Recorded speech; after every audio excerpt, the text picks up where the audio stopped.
Informative speech, final draft essay, men's and women's fashion. The history of men's and women's fashion has evolved over the years differently between style, purpose, and quality.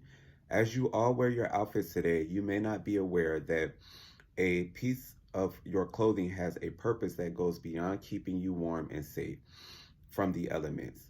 Fashion is an expression of the character of oneself that can be perceived by others in many ways. However, back in the ancient times, clothes were worn as a mere form of necessity. About 170,000 years ago, humans wrapped furs and skins around their bodies to protect themselves from the freezing conditions, according to Risma Rebecca. Leaders and clans would reserve the best hide for themselves, which developed as the first state of men's fashion, mostly to distinguish from rank and status. As men's fashion didn't begin to change for centuries, the evolution began to start when settlers began to harvest crops and new forms of dress emerged. The group leaders took charge of their communities and they became known by the style of uniform. Ancient Egypt was most likely known for the significant change in fundamental purposes of clothing, as so style was used as a weapon to intimidate and influence those beneath them.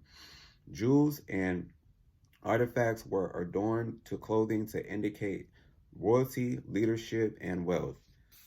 Wealthy noblemen wore knee length tunics, kilts, and custom skins that would be accessorized with the garment. This form of dress was later followed by the ancient Assyria, Greece, Rome, and Middle Ages. Unlike their female counterparts, whose dress was more tailored to the art of perception than functionality or comfort, women were known to wear corsets between 1900s that were both bone instruments to shape the torso. Later replaced by the straight front, it improved the natural grace of a woman's movement, thus skirts became softer and made of better materials, thus promoting functionality.